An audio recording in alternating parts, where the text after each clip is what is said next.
Chris Farley was once described by a close friend as the happiest-looking sad person they had ever met.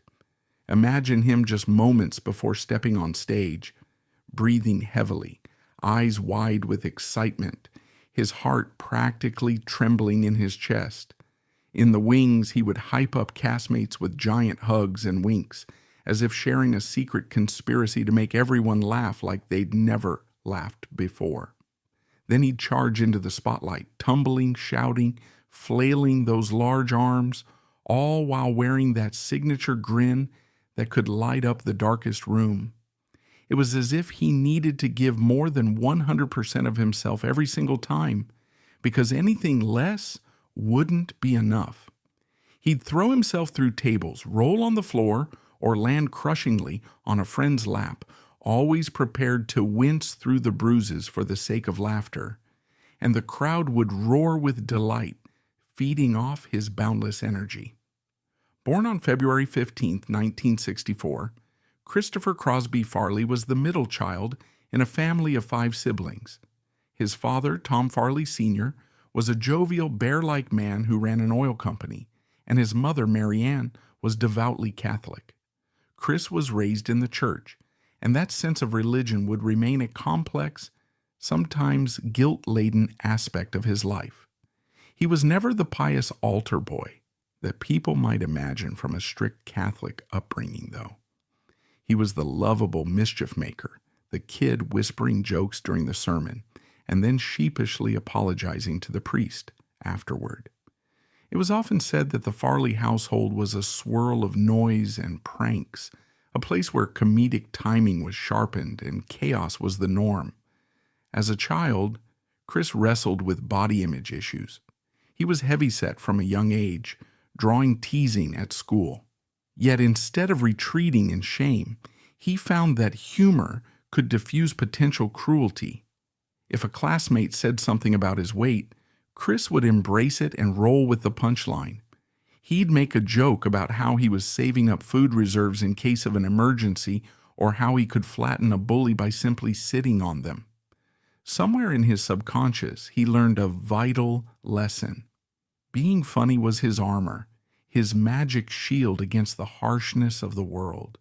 But it was also a fragile shield, one that left him reliant on continuous approval.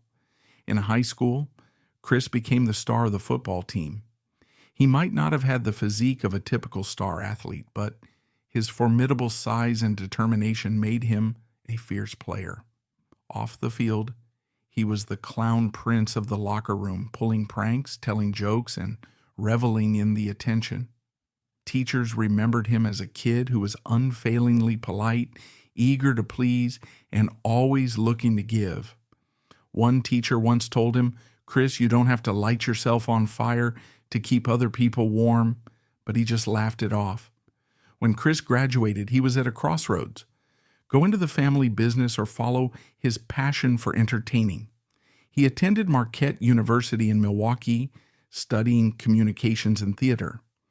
It was there that he refined his comedic instincts, performing in various student productions, and quickly standing out for his fearless approach to physical comedy. He wasn't just the funny guy who told jokes. He threw himself, quite literally, into roles, once leaping off the stage to deliver a comedic line in the audience's lap. People adored that sense of reckless abandon, that exhilarating unpredictability. After college, Chris gravitated to the world of improvisational comedy, training at the legendary Second City in Chicago, an incubator for some of the most influential comedic talents of the late 20th century. In the corridors of Second City, he discovered kindred spirits who similarly lived for the next laugh. His comedic heroes, John Belushi, Dan Aykroyd, Bill Murray, had walked those very same halls. It felt like destiny. Farley quickly became a crowd favorite, mesmerizing audiences with characters that were part unstoppable freight train, part teddy bear. He'd fling himself onto tables or collapse into chairs. A single raised eyebrow or a high-pitched squeal could bring the house down. Through Second City, Farley caught the attention of SNL creator and producer Lorne Michaels, who was always on the lookout for fresh comedic blood. Michaels saw in Farley a spark reminiscent of Belushi, a physical presence that could command the stage, and a willingness to do anything for a laugh. In 1990, Chris joined the cast of Saturday Night Live, and it didn't take long for him to become a breakout star. Audiences at home were introduced to a barrage of unforgettable sketches. Perhaps one of the most iconic was Matt Foley, the motivational speaker who lived in a van down by the river. The character of Matt Foley, performed in baggy pants and a too-tight blazer, was a force of nature, loud, sweaty, shambling around the set with unstoppable comedic momentum. It was a comedic explosion every time Chris played him.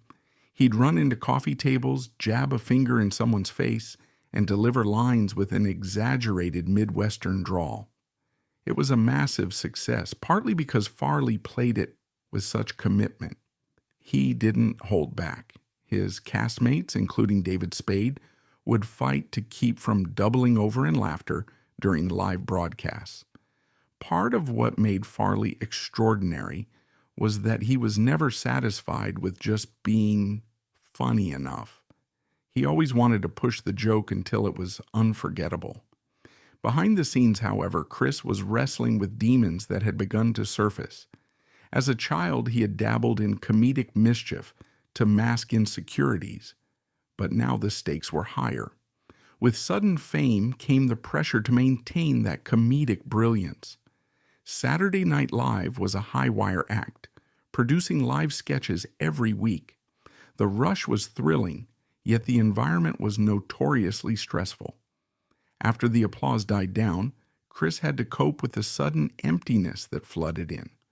Friends would later reveal that Chris had started drinking heavily even before SNL. The show's after-parties were legendary, and Chris was often the life of them, carrying on with riotous energy, dancing on tables, hugging strangers, and cracking jokes until dawn. The next day he would be found nursing a brutal hangover or sometimes missing from crucial meetings. More alarmingly, he also began experimenting with drugs. Coke, speed, pills, he dove in head first. By the mid-90s, his substance use was more than just an occasional indulgence.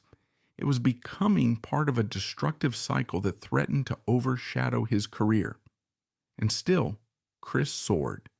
Saturday Night Live viewers couldn't get enough of him. He developed a comedic rapport with fellow cast members, Adam Sandler, David Spade, Chris Rock, and Rob Schneider, occasionally referred to as the bad boys of SNL. Their sketches had a raw, playful irreverence. You could sense their off-screen friendship in the chemistry they brought to the camera. Farley was unstoppable, whether appearing in a Chippendales dance-off with Patrick Swayze or as an overexcited fan interviewing Paul McCartney. In 1995, however, SNL parted ways with many cast members, including Adam Sandler and Farley. While some saw it as a creative shakeup, others later suspected it also had to do with behind-the-scenes chaos, especially Farley's unreliability.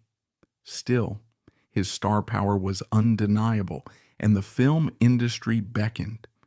With a comedic style reminiscent of John Candy or John Belushi, Chris was snapped up for leading roles in Tommy Boy and Black Sheep, buddy comedies that capitalized on his big, lovable persona. The interplay between Farley and David Spade in those films remains comedic gold, Spade's snarky, deadpan sarcasm bouncing perfectly off Farley's wide-eyed, unstoppable optimism. Tommy Boy, in particular, became an instant cult classic. Farley's portrayal of Tommy Callahan Jr., a well-meaning slacker trying to save his family's business, showcased the full range of his comedic talents. From pratfalls to emotional sincerity, he managed to elicit both belly laughs and genuine sympathy. Critics noted that Farley's comedic approach was reminiscent of classic screen clowns. He used his body to tell the story, generating humor even in silent reaction shots. Moviegoers responded warmly. It seemed everyone wanted more Chris Farley. Yet even as the box office success rolled in, Chris was growing more and more dependent on drugs and alcohol. His weight skyrocketed, putting further strain on his heart and self-esteem. He would check into rehab, get sober for a short period, then relapse. By his own admission, he was in and out of rehab over a dozen times, though some friends say it was closer to 17.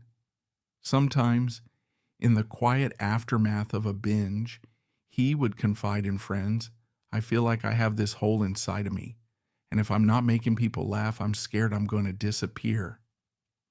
Behind the boisterous comedic exterior lay a deeply sensitive soul who was horrified by the possibility of not being enough. "Why do they always laugh at me?" he would sometimes ask in private moments of insecurity. Friends would reassure him, "We're not laughing at you, Chris, we're laughing with you." But he struggled to believe it. He confided in a priest about his addictions and self-doubt, torn between his Catholic guilt and his longing for spiritual peace. One rarely mentioned anecdote: he would sometimes visit homeless shelters late at night with boxes of food, wanting to help quietly without fanfare. He told a staff member once, "I don't want them to feel forgotten. I know what it feels like to be cast aside."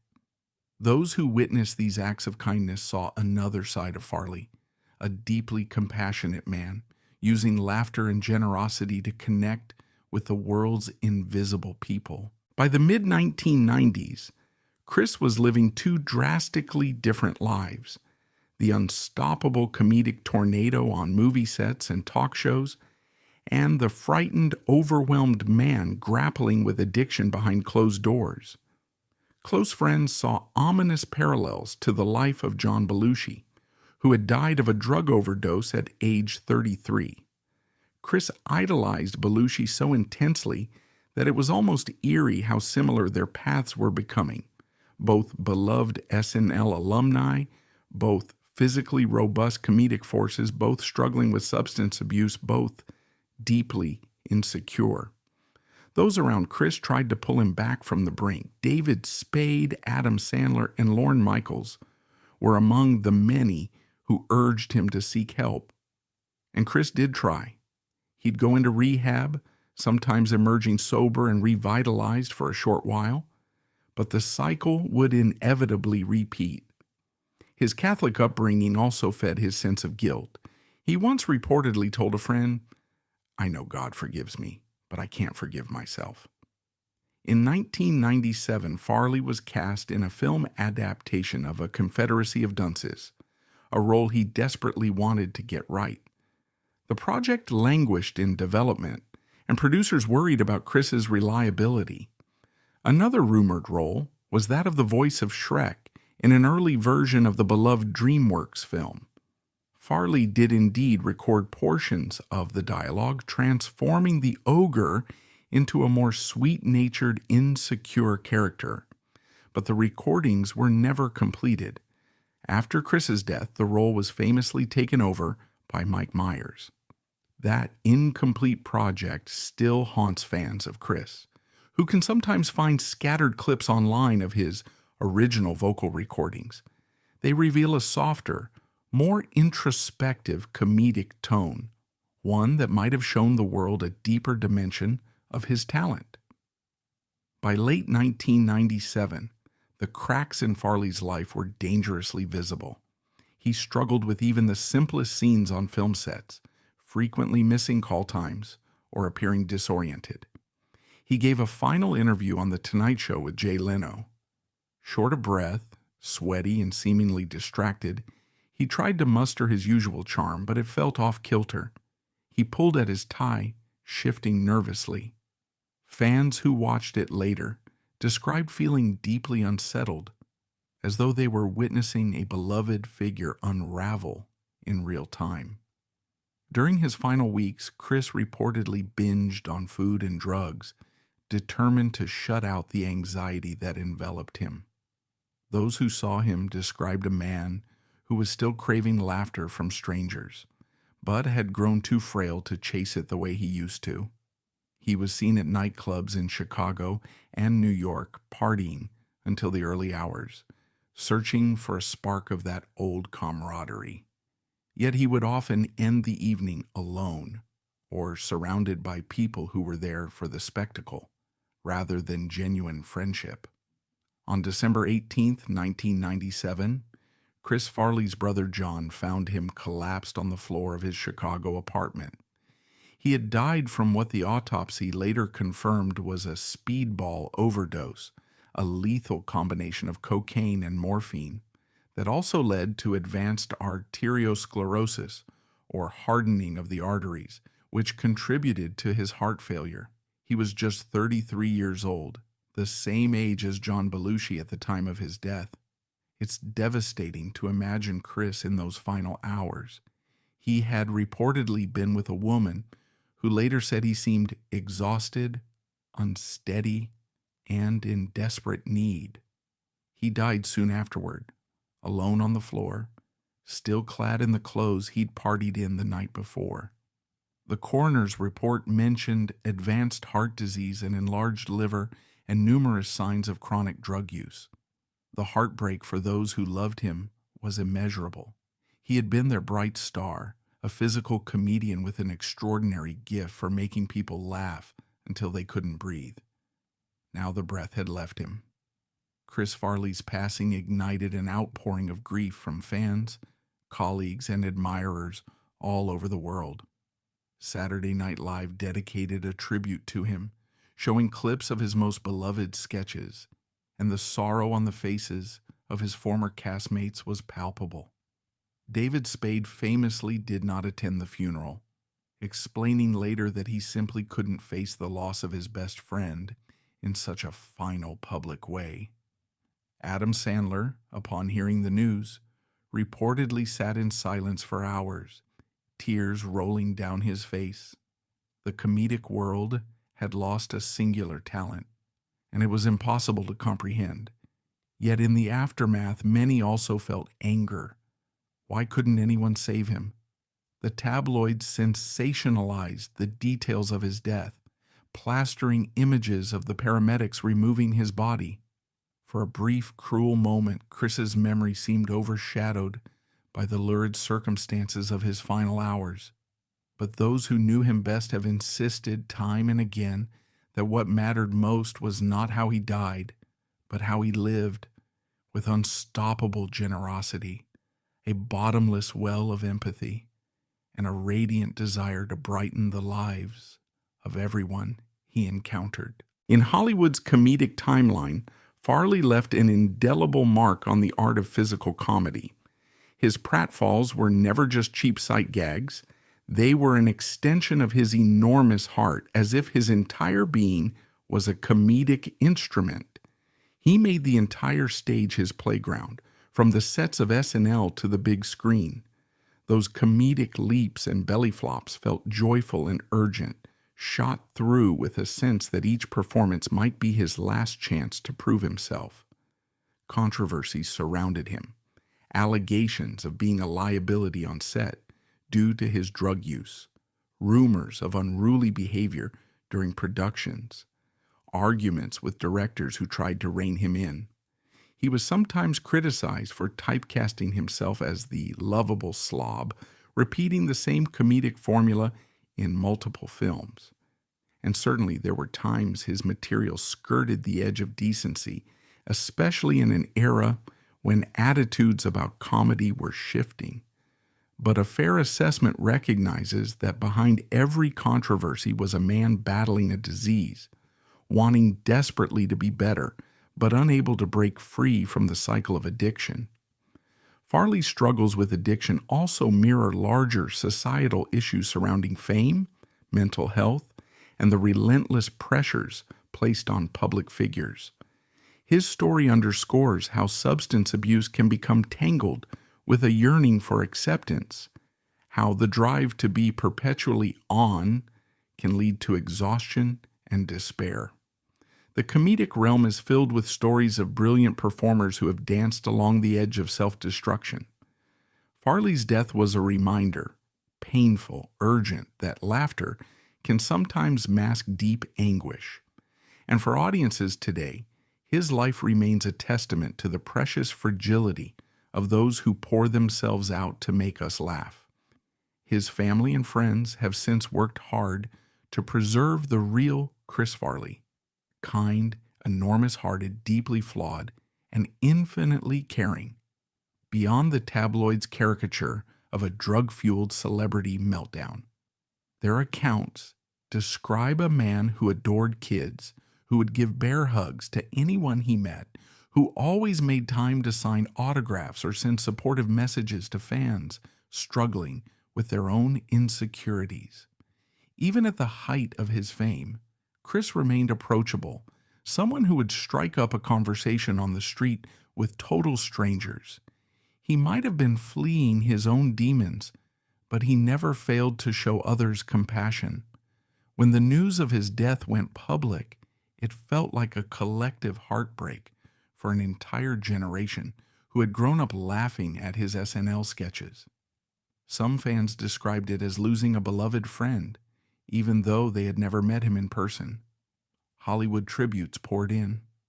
Jim Carrey, whose own brand of physical comedy had often been compared to Farley's, expressed deep sorrow over the loss of an unstoppable comedic presence. Younger comedians like Chris Kattan and Will Ferrell, who would go on to shape SNL in subsequent years, mourned the departure of a comedic mentor who had rewritten the rules of physical humor. Amid the grief, critics and industry insiders argued over whether Farley had been exploited or whether the comedic environment itself had enabled his self-destruction. Some pointed fingers at the SNL machine, suggesting that the show had a tradition of partying and enabling. Others pointed to the Hollywood studio system that demanded the next big hit, ignoring the personal well-being of the star. The truth, as always, was more complex. Yes, comedic circles are known for their after-parties, and yes, studios can turn a blind eye to self-harm if the money keeps rolling in. But Chris also actively shielded those around him from the depth of his despair. He was an expert at wearing the mask, no pun intended, of a happy, jovial guy. Only a select few glimpsed the raw, frightened soul beneath. In the years since, mental health advocacy has made strides, and Chris Farley's story is often cited as a reason why we need better systems of support for entertainers, especially those battling substance abuse and self-esteem issues. Interviews with his brothers, Kevin and John, reveal that the family has worked to honor his legacy by supporting recovery programs and hosting events that reflect Chris's philanthropic spirit. They speak of him as a gentle giant whose generosity was overshadowed by the comedic whirlwind that the public saw. Perhaps the greatest gift Chris Farley left us is empathy. Through his journey, we see the raw struggles of someone who only wanted to be loved and to share love in return. He might have lived in a perpetual state of comedic overdrive, but at heart, he was that same earnest kid from Madison who just wanted to be part of the fun, to hold everyone together with the glue of laughter. His story is a reflection on human vulnerability, on how easily the unstoppable comedic force can become the immovable object of addiction and despair. And that's all for today's video. Don't forget to leave a like, comment your thoughts, and subscribe so you'll always be in the loop. Thanks for watching.